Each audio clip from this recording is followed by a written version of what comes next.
सभी वंदना भैया जी को। महाराज श्री जी, 4 कसाई होती है, क्रोध मान माया लोभ।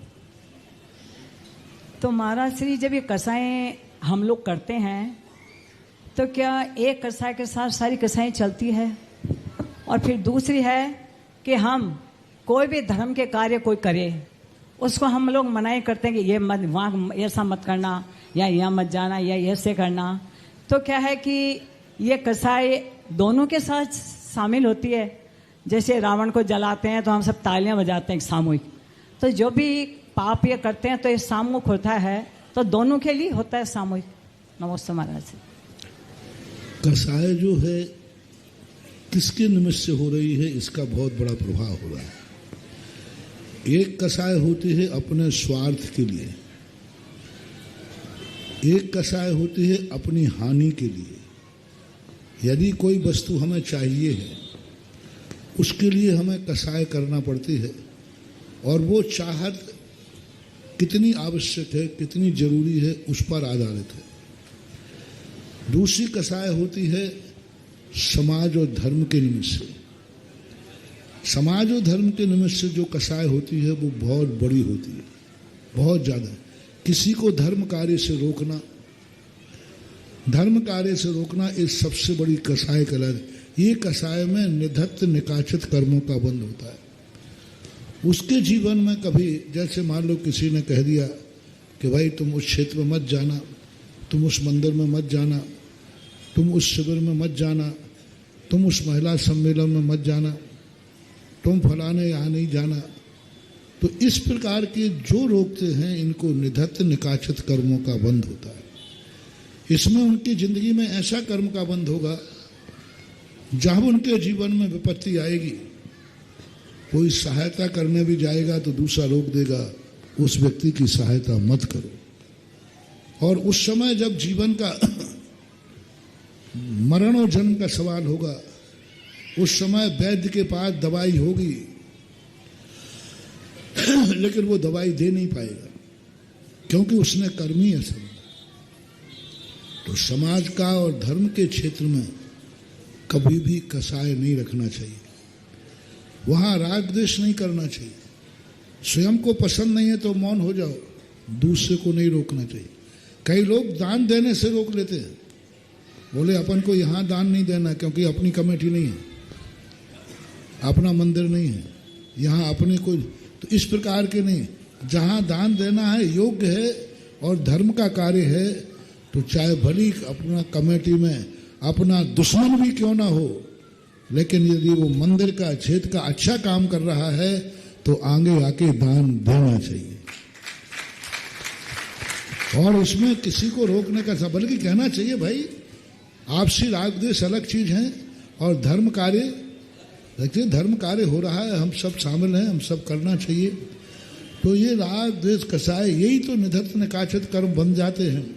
फिर जब उदय में आते हैं तो फिर व्यक्ति सहन नहीं करता, हंसते हंसते कर्म बांध लेता है, पुण्य का उदय होता है, और बाद में जब कर्म का उदय आता है तब उसको मालूम चलता है कि कर्म क्या चीज है। महाराज जी, ये अभी सामूहिक जैसा बाढ़ आ जाती है, आग लग जाती है, हम सब एक सपेट में आ जाते हैं, तो ये सामूहिक पाप होता है कहीं?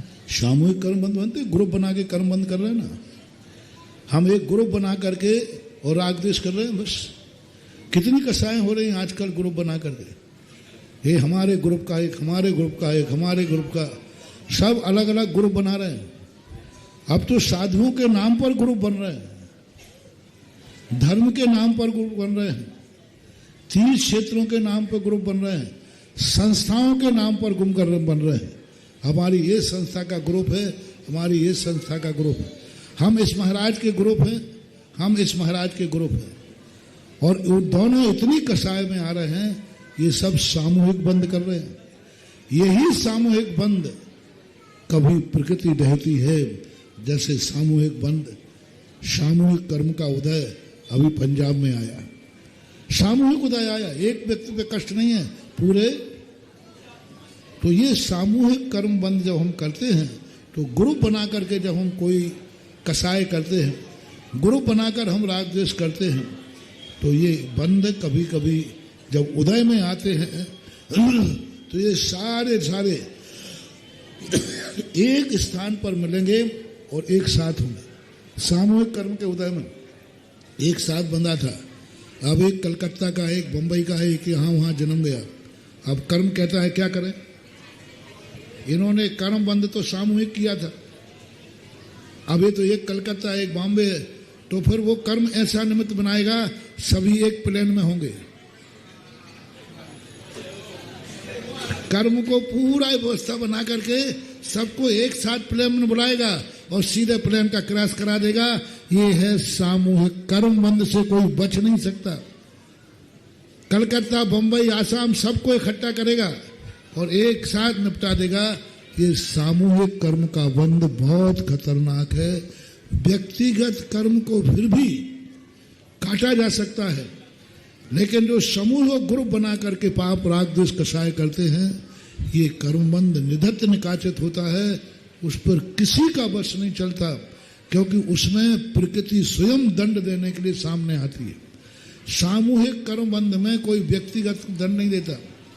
सामूहिक कर्मबंध में प्रकृति कभी कभी दंड देने आती है, और प्रकृति जब दंड देने खड़ी होती है तो फिर किसी का कोई बस नहीं चलता है। महाराज श्री ये जो हमको कुछ बोलता है, हम उसकी बात सुनते हैं, तो वो सुनने वाला के भी कर्म बनते हैं। जैसे मैंने कहा कि वहाँ ये काम मत करना, वहाँ मत जाना, धर्म के काम है, तो वो मेरी बात सुन रहा है, तो उसको भी फिर वो अगर सुन रहा मान रहा है, अनुमोदना कर रहा है तो वो भी शामिल होगा। क्या बात है? हमारे यहाँ तो तालियां बजाने वाला भी शामिल है। शास्त्रों में आया है एक कथा में कि एक राजा अपने 500 सैनिक के साथ एक हिरण को मारा, और हिरण को तीर लगा तो हिरण तड़प गया। वो तड़प रहा है, मौत से जूझ रहा है, और जो 500 सैनिक थे उन्होंने नहीं मारा।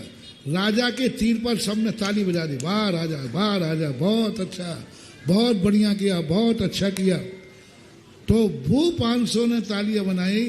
वे 500 के 500 एक स्थान पर जाकर के भली साधु बन गए, और वो हिरण मर करके राजा बना, और राजा ने उन 500 आत्माओं को घानी में पिलवा दिया। ताली बजाने वाले भी आ गए उसी में। तो अनुमोदना का भी फल सामूहिक में यदि अनुमोदना कर रहा है तो वो भी समूह में शामिल हो जाता है। नमोस्तु महाराज।